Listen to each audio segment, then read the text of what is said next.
금액 알려드릴게요. 시세 1억당 월 30만 원. 월 30. 언제까지? 죽을 때까지. 죽을 때까지? 네. 우리 주택을 어르신 담보로. 세대들은 어떻게 하냐면 이 집만이라도 내가 자식한테 물려줘야지. 어떻게 이걸 쓰고 가. 이런 미안한 마음. 먹여주고 키워주고 재워줬으면 됐지. 이걸 죽을 때까지 자식 걱정하시는 그런 것 때문에 노후는 점점 더 어려워져 갑니다. 제가 목돈과 연금의 차이점 10가지 중에서 한 가지 첫 번째는 뭐라 했냐. 목돈은 내가 지켜야 하는 것, 연금은 나를 지켜주는 것. 자, 오늘은요, 은퇴와 노후에 대한 이야기를 좀 해볼까 하는데요. 은퇴, 노후, 왠지 마음이 철렁 내려앉는 것 같은 그런 느낌이 드는데, 자, 유익한 얘기 나눠주실 연금 박사 이영주 대표님 모셨습니다. 안녕하세요. 안녕하십니까, 이영주입니다. 반갑습니다. 네. 자, 노후현금 자산 과연 얼마나 있어야 될지, 이게 참 가늠이 안 가거든요. 그러니까 네. 뭔가 어떤 생활 수준도 있을 것이고, 뭐, 취향이라든가 가족관계 이런 거에 따라 좀 다르겠지만, 네네. 대한민국 평균 5, 60대 순 자산이 얼마나 될까? 제가 이제 통계라든가 뭐 연구소 자료를 보면 네. 한국의 5, 60대 평균 순자산이 한 5억에서 6억 정도 된다. 5, 6억, 네. 50대가. 네, 이렇게 나와 있습니다. 근데 이게 사실 뭐 전국 평균이기 때문에 우리가 평균에 오류가 있지 않습니까? 뭐 지방에 계신 분들은 5, 6억만 있어도 부자지만 그럼요. 서울에 5, 6억 있으면 집 한 채도 못 사요. 맞아요. 그러니까 이게 사실 딱 평균으로 볼 수는 없고요. 어. 다만 더 큰 문제는 뭐냐면 내가 5억이 있든 10억이 있든 20억이 있든 중요한 게 아니라 대한민국 5, 60대 가장 큰 문제는 내가 갖고 있는 순자산의 90% 가까이가 네. 부동산이라는 거예요. 맞아요. 집 빼놓으면 별거 없다. 그러니까요. 뭐 5억 있으면 뭐해? 4억이 부동산인데. 그러면 묶여 캐시는 있으니까. 1억밖에 없는 겁니다. 네, 네. 1억으로 내 노후를 살아야 되는 상황이 발생하는 것이죠. 그래서 뭐, 다들 그러더라고요. 뭐 집 뭐 깔고 앉아 있는 거 뭐 그게 돈인가요? 뭐 이러면서. 네. 근데 그나마저도 주택연금이라는 굉장히 좋은 제도가 있거든요. 네. 그걸 연금으로 바꿔 가시면 사실 제일 좋은데 우리 주택을 어르신 담보로. 세대들은 어떻게 하냐면 이 집만이라도 내가 자식한테 물려줘야지. 어떻게 이걸 쓰고 가. 이런 미안한 마음. 먹여주고 키워주고 재워줬으면 됐지. 이걸 죽을 때까지 자식 걱정하시는 그걸 나쁘다고 볼 수는 없지만 네. 그런 것 때문에 노후 준비는 점점 더 어려워져 가는 거죠. 은퇴 준비가 잘 된 분들의 그 특징부터 좀 알아보고 네. 얘기를 풀어가죠. 대한민국 사회가 그런 사회였던 것 같고 어떤 사회냐면 지금 사회생활 하시면서 우리 아나운서님도 보시겠지만 그래도 일정 부분 사회에서 안정적으로 사시는 분들은 네. 공부 잘하신 분들. 뭐 의외의 답변이다. 아니 뭐 유산이 많다, 물려받았다 이게 아니라 공부 잘하는 사람이요? 공부 왜요? 잘했다는 것도 있지만 적어도 뭐냐면 엄마가 시키는 것만이라도 제대로 한 사람들. 그래요? 이 얘기 정말 마음에 든다. 그쵸. 엄마가 시키는 대로 해. 그러니까 왜냐면 사업한 사람 중에서 막 네. 나갔어 내가 젊을 때. 그래가지고 성공한 사람도 있고 네. 실패한 사람도 있어요. 네. 그건 알 수 없는 거죠. 뭐 개인의 재능이 어디인지 알 수 없으니까. 그런데 대한민국 성장기를 딱 겪어오면서 그래도 열심히 공부하고 또 뭐 읍내에 나와서 이렇게 딱 뭐 공부도 하고 그리고 좋은 대학도 가고 좋은 직장 다니고 이러신 분들이 사실 은퇴 준비에 가장 안정적이 돼 있어요. 그분들이 하셨던 가장 많은 직업이 샐러리맨이거든요. 그죠? 근데 그쵸. 그분들이 안정적인 은퇴를 준비하고 있는 가장 핵심 키워드 두 가지가 있는데 첫 첫 번째가 국민연금 제대로 해오신 거. 국민연금. 두 번째가 퇴직금 제대로 쌓아오신 거예요. 자, 예를 한번 들어드릴게요. 네. 그냥 나는 시골에서 학교를 다녔지만 열심히 공부해가지고 뭐 서울로 대학을 와가지고 일반적인 직장에 취직해서 대기업에 들어갔어요. 대기업에 성장했죠. 네, 네. 그 당시 대기업이라고 해봐야 우리나라에 뭐 몇 개 안 됐고 그렇죠. 성장할 줄 몰랐지만 대한민국 성장하면서 대기업들이 성장됐지 않습니까? 자, 그런데 내가 열심히 이제 취직을 해가지고 한 80년대 중후반에 취직을 한 겁니다. 취직을 했더니 88년도에 국민연금이 생겼어요. 그때 생겼나요? 예, 국민연금이 88년 1월에 생겼거든요. 근데 처음 생길 때 굉장히 불만이 많았습니다. 이거 국가가 내 돈 뺏어가는 거 아니냐, 결국은 못 받는다. 그래가지고 다들 막 가입을 회피했는데 직장 다니신 분들은 이게 유리지갑이잖아요. 그쵸. 직장 가입자들은 의무 가입이기 때문에 급여에서 뛰어가는 겁니다. 네. 내가 무슨 뭐 좋고 나쁘고를 선택할 필요가 없는 거야. 그렇지. 뛰어가는 거야. 네. 그럼 물며 겨자 먹기로 된 겁니다. 네. 그렇게 해서 88년부터 퇴직하시는 기간까지 30년, 35년을 꾸준하게 국민연금을 내오셨는데 그분들이 직장생활을 꾸준하게 하시면서 연금을 내오신 것이 지금 현재 퇴직을 앞두고 국민연금 얼마시냐면 네. 대부분 다 지금 50대 후반, 60대 초중반이시죠. 네. 이분들의 국민연금이 그냥 200이 넘어갑니다. 월 200. 월 200. 조금 부족하신 분들이 150. 자, 그러면 내가 국민연금만으로 한 달에 200만 원이 해결된 겁니다. 네. 내가 한 게 아니에요. 그렇지. 내고 싶어서 낸 게 아니야. 어쨌든 때 갔어. 그냥 뛰어갔어. 나는 열심히 일만 했어. 그냥. 네. 그렇게 했는데 국민연금 200만 원이잖아요. 만약에 그럴 일은 많이 없지만 맞벌이를 했다. 노후준비 끝이에요. 곱하기 400. 걱정 없어요. 그렇죠. 400이면 뭐 어느 정도 먹고 살 수 있죠. 그렇죠. 그런데 이렇게 꾸준하게 엄마가 시킨 대로 살면서 직장생활 꾸준하게 해오신 분들이 또 하나가 뭐 있냐면 퇴직금이에요. 퇴직금. 퇴직금. 아. 자, 직장생활 내가 30년간 꾸준하게 했어요. 네. 별 사고 안 치고. 그러면 퇴직하는 날 퇴직금을 적게는 1억, 많게는 3, 4억. 오. 요즘 뭐 금융권 퇴직하신 분들은 뭐 거의 뭐 5, 6억씩 받아 나오더라고요. 아, 그래요? 그러면 그분들은 그분의 영역이니까 뺀다 하더라도 퇴직금을 한 2, 3억만 받아 나온다 하더라도 네. 이걸로 한 달에 100만 원씩 평생 받을 수 있는 구조를 만들 수 있습니다. 아, 1억 갖고 100만 원씩. 한 1억에서 2억 정도 사이면. 오. 네. 자, 그러면 퇴직금 내가 모은 겁니까? 아니죠. 그냥 회사에서 시킨 대로 열심히 일만 하고 그냥 나가고 싶지 사실. 그냥 상사한테 욕먹고 에이 욕하면서 그러면서 담배 다 피면서 에이 더러워 이러면서 그러면서 했지만 또 다시 들어가서 열심히 일하고 그걸 30년 한 거예요. 그거를 꾸준하게 하신 분들이 국민연금하고 퇴직금 합쳐가지고 기본적으로 월 300의 연금액이 확보됩니다. 그러네요. 네. 이거는 내가 해서 한 게 아니에요. 시킨 대로 말 잘 듣고 한 거예요, 그냥. 그러니까 노후 준비는 뭘 더 하려고 하는 것보다 있는 거 같고 있는 거 가지고 직장 생활 시작하면서부터 꾸준하게 하면 된다. 우리나라에 대표적으로 노후 준비가 잘 돼 있는 집단이 공무원입니다. 아, 그렇죠. 공무원 연금. 네, 네. 공무원 연금의 특징을 보면 공무원들은 특히 직장 생활을 더 일찍 시작해요. 뭐 우리 선생님들, 여자 네. 선생님들 20대 초반부터 그렇죠. 하지 않습니까? 옛날에 60년대 이럴 때는 뭐 제가 보기엔 교대도 없었어. 그때는 뭐 한 2년 무슨 해가지고 바로 시작했다는 네, 거야. 네. 그 공무원연금 60년대부터 시작됐는데 그때부터 시작해가지고 교사 생활을 40년 하는 동안 빠지지 않고 그냥 월급에서 뛰어간 게 네. 그게 나중에 이제 노후에 공무원연금으로 나오는 거예요. 반대로 은퇴 준비가 안 되신 분들의 특징이 뭐냐? 국민연금 소홀히 했어요. 그거 몇 푼 내봐야 얼마 받겠어. 그다음에 자영업이나 프리랜서 네. 특히 특징이 뭐냐면 퇴직금이 없어. 네. 왜냐면 내가 스스로 모아야 되거든요. 지금 이 방송 보시는 나이 드신 분도 계시겠지만 젊으신 분도 마찬가지. 노후 준비는 내가 무슨 뭐 기술을 부려가지고 갑자기 뭐 수익을 내가지고 S&P 나스닥 투자해가지고 뭐 갑자기 더블 이렇게 되는 게 아니다. 그렇지. 뻥튀기 안 됩니다. 건강하고 네. 똑같아. 건강하고. 건강 어떻게 해야 돼? 매일매일. 젊을 때부터 하루에 30분이라도 꾸준하게 운동하고. 내가 운동하는 거 그것이 쌓여서 내 평생의 건강을 이루는 것이고 노후 준비도 마찬가지예요. 이번엔 은퇴 자금을 준비하면서 가장 많은 사람들이 잘못 알고 있거나 실수하는 부분이 있다면 콕콕콕 집어주세요. 네, 세 가지 집어드릴게요. 자, 일단 은퇴 자금을 준비하시는 분 제가 상담 많이 하는데 이분들이 연금을 이제 준비하기에 앞서서 착각하시는 거, 네. 잘못하시는 게 몇 가지가 있는데 첫 번째가 은퇴하면 내가 노후 자금이 별로 안 들어갈 거다라고 생각하시는 거예요. 그렇지 않다는 얘기잖아요. 노후엔 덜 쓴다. 이게 잘못된 겁니다. 이게 그럼 더 쓰나요? 더 씁니다. 자, 이게 왜냐면 우리가 노후에는 덜 쓴다라는 생각은 우리 엄마 아빠 세대의 생각이에요.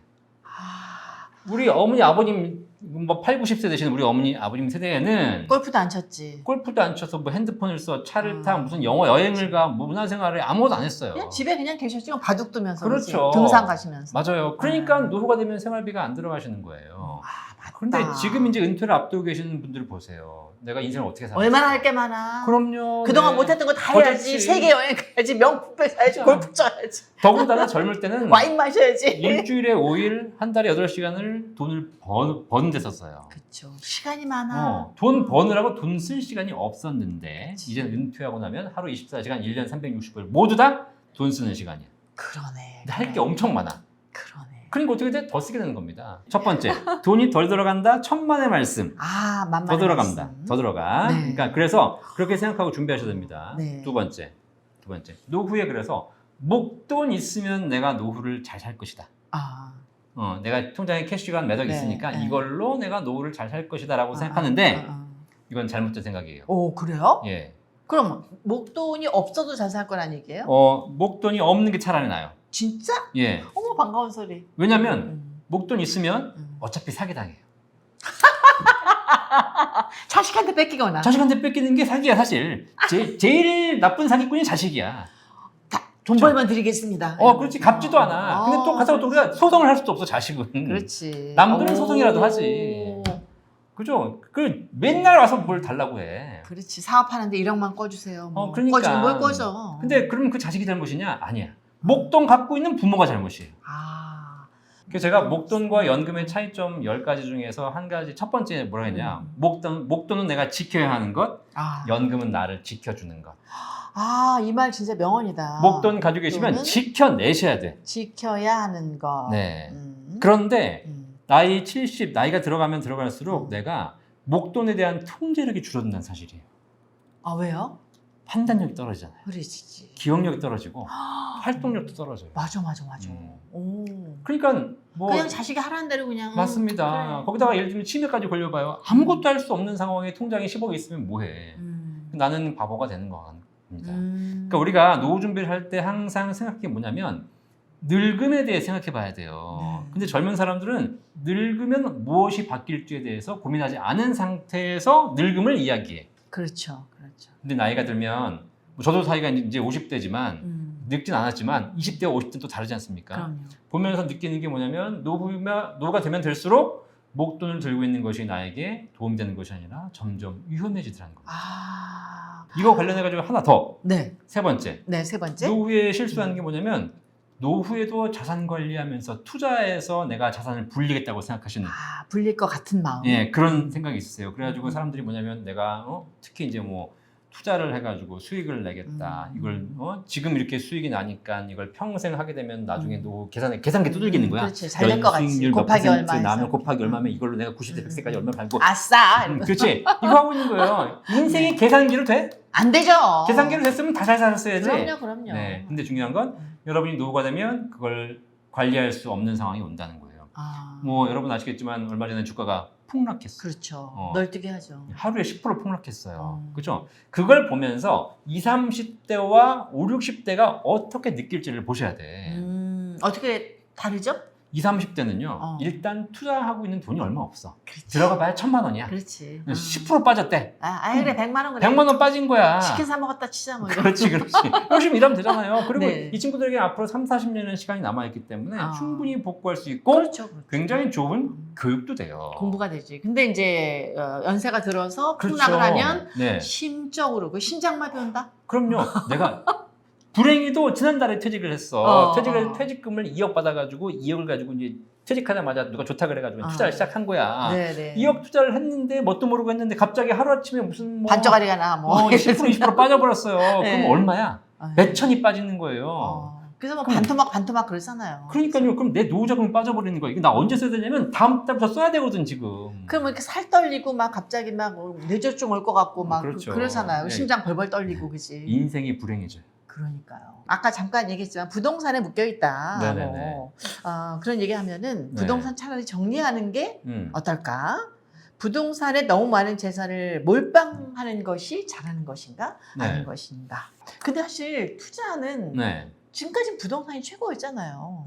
그죠? 뭔가 이렇게 따박따박 뭐 저축하는 것보다는 부동산으로 해서 뭐 몇 억씩 이렇게 막 지금 뿌려온 그런 세대를 우리가 살아왔으니까. 네네네. 부동산에 몰빵하는 거 어쩔 수 없어요. 대한민국은 현재 그런 상황입니다. 그러니까 몰빵하란 얘기예요? 아니 지금 몰빵 해온 걸 어떻게 해요? 여기서 제가 방송에서 부동산은 이제 끝났습니다. 지금 부동산 파셔가지고 그걸로 노후 준비하셔야 됩니다. 이런 방송 100번 해봤어. 아무도 관심 없어. 팔겠어요? 아니 내 재산이 지금 우리나라는 부동산에 대한 선호도가 되게 강하고 내 재산의 7, 80% 이상이 부동산이에요. 네. 물론 내가 부동산만 가지고 노후 준비가 안 된다는 걸 알아. 하지만 그걸 팔라고 얘기했을 때 아무도 안 팔아요. 또 오를 건데 이런 확신이 있고 그럼 그거 팔아서 뭐 할 거야 또? 괜히 까먹지. 그래서 결국은 사기당하고 막. 그럼요. 그냥 부동산 가지고 계신 거 팔지 마시고요. 네, 그냥 가지고 계시고 할 수 있는 선택. 진짜 내가 노후 준비가 안 됐다. 그러면 그걸로 주택연금 받으시면 돼요. 그 집에서 나오는 그 연금 말이죠. 그렇죠. 그 집을 담보로 맡기고 거기서 평생 연금 받는 국가가 만든 제도가 주택연금 제도입니다. 그거는 그럼 집이 만약에 5억이다. 네. 그러면 뭐 30년 동안 얼마 정도? 자, 금액 알려드릴게요. 집값 시세로 1억당 70세에 가입하시면 시세 1억당 월 30만 원. 월 30. 언제까지? 죽을 때까지. 죽을 때까지? 부부가 다 돌아가실 때까지. 만약 한 사람이 죽으면 한 사람 거 마주 받는 거예요? 마저는 아니고 한 집에 드리는 겁니다. 그 집을 담보로 드리기 때문에 그 한 집에 사람에게. 부부가 살든 혼자 살든 상관없이 어. 어쨌든 두 분이 마지막 돌아가실 때까지 집값이 5억이다. 1억당 30만 원이니까 한 달에 150만 원씩을 평생 드리는 겁니다. 그런데 이제 이게 어차피 주택연금이라는 것이 집을 담보로 대출을 받아서 연금을 드리는 거거든요. 나중에 돌아가시고 나면 이제 국가가 집을 가져가죠. 가져가서 보니까 이분이 일찍 돌아가셔가지고 집값에 대비해서 좀 덜 받아가셨어. 그럼 남은 금액은 자식한테 줍니다. 아 그래요? 네, 그런데 집값보다 더 많이 받아가 버렸어. 그건 국가가 책임집니다. 아 그렇구나. 부동산 자산의 비중이 높은 대한민국에 반드시 필요한 제도이고요. 여러분들이 노후 준비를 하시는데 주택 가격이 공시가격 12억 원 이하여야 되거든요. 그거 넘어가면 안 되는데. 아 주택연금이 안 돼요? 강남의 압구정동에 있는 무슨 30억, 그건 안 40억짜리 되고. 이런 집은 안 됩니다. 12억까지. 예, 공시로 12억까지. 그래서 그런 집 내가 살고 있다. 그 집 한 채밖에 없다. 그러신 분들은 뭐 욕심 부리지 마시고 그냥 뭐 이걸 내가 팔아서 뭘 하겠습니까? 그 집을 담보로 주택연금 받고 가시는 것이 가장 합리적인 노후 준비. 대출을 받아서 그 돈으로 뭔가를 다른 거 하려고 하지 말고 네. 그냥 따박따박 월급처럼 뭐 150만 원 그럼요. 정도 네, 받는 네, 게 네. 어떻겠느냐. 그렇죠. 진짜 만약에 방법이 있다면 대출까지 뭐 이런 생각하고 있다고 하게 되면 가장 좋은 방법은 그냥 예를 들면 내가 10억짜리 집에 산다. 그러면 10억짜리 집을 팔고 그리고 5억짜리로 옮기고 5억짜리 집은 주택연금 받고 나머지 캐시 5억을 주잖아요. 이걸 내가 뭐 생활하시는 것도 훨씬 좋은 방법인데 중요한 건 이론적으로는 그게 가능한데 10억짜리 집 안 팔아. 왜냐면 10억짜리 집 팔아서 5억 가게 되면은 내가 서울에 살다가 경기도로 가야 되잖아요. 싫다 이거지. 싫어. 그렇죠. 네. 해지도 가능해요? 해지도 가능합니다. 해지도 가능한데 해지하게 되면 지금까지 받은 연금에다 이자까지 다 토해내야 돼요. 결국은 그 집에서 나가야 돼. 지금 당장 대표님이 만약에 네. 50대신데 30대 정도로 돌아간다면 그때 나한테 당부하고 싶은 얘기 어떤 게 있어요? 3, 40대에게 제가 부탁하고 싶은 말은 3, 40대 특히 요즘 젊은이들이 무슨 코인하고 투자하고 ETF하고 무슨 파이어족 이런 얘기하는 사람들 되게 많은데 그건 잘못된 거다. 30대 해야 될 이야기는 가장 핵심은 나의 가치를 키우는 거예요. 가치. 어떻게? 나의 능력을 개발하는 겁니다. 내가 지금 하고 있는 일을 더 열심히 하면서 여기서 내가 부가가치를 더 만들어내는 더 좋은 회사로 가든지 뭐 영역을 뭐 넓히든지 승진을 하든지 그렇죠. 기술을 넓히든지 제가 얼마 전에도 어떤 젊은 친구를 만났는데 그 친구가 한 30대 초반인데 내가 한 달에 30만 원 가지고 어떤 연금을 가입해야 되냐 물어보더라고요. 제가 그랬어요. 그 돈 가지고 연금하지 말고 그 돈 가지고 학원 가. 공부해. 어학 공부하든지 뭐 그렇지. 네 몸값을 키워. 이 대표적인 얘기가 제가 셀코에서 몇 번 와서 했는데 이건 제 얘기가 아닙니다. 이용주가 했다 그러면 사람들이 뭐 그냥 쟤는 뭐 그랬겠지라고 얘기하지만 이거 누가 했냐면 워렌 버핏이 해준 얘기예요. 아 그래요? 워렌 버핏은 다 아실 거 아닙니까? 그렇죠. 세계적인 투자의 귀재. 젊은 아가씨가 워렌 버핏에게 질문한 겁니다. 지금 인플레이션이 이렇게 심하게 올라가고 있는데 인플레이션을 해지하기 위해서 내가 어떤 종목에 투자를 해야 됩니까? 라고 물어봤어요. 워렌 버핏한테. 그랬더니 워렌 버핏이 뭐라고 했는지 아십니까? 어떤 종목, 어떤 산업, 어떻게 투자해라 이런 얘기를 한 게 아니에요. 그 젊은 아가씨한테 뭐라 그러냐 이렇게 얘기했어요. Invest in yourself. 너 자신에게 투자해라. 그렇지. 지금 네가 해야 될 일은 돈놀이 해가지고 수익 내는 게 아니라고. 네가 지금 코인으로 10배를 번들 주식으로 뭐 몇 프로 수익을 난들 네 인생에는 아무 의미가 없는 돈이야. 대신에 네 인생의 가치, 너의 몸값에 투자해서 몸값을 인플레이션율 이상으로 올리는 것. 말을 그냥 콱 하고 우리 젊은이들에게는 꼭 그 얘기 해드리고 싶습니다. 먼저 몸값을 올리시는데 더 집중하셔라. 몸값을 올리는데 집중해라. 네. 오늘 진짜 좀 많이 배운다. 속속들이 이렇게 뭐랄까 저의 어떤 궁금증을 이렇게 날카롭게 파헤치면서 조언을 해주신 분은 처음이에요. 감사합니다. 왜 이제 만났나? 계속 이 마음이 좀 드네요. 제가 말에 좀 뼈를 담아서 하고 그러니까 뼈 때리는 얘기를 지금 많이 해주고 계시네요. 자, 연금 박사 이영주 대표님과 함께 노후 자산 준비에 대해서 이야기를 나눠보고 있는데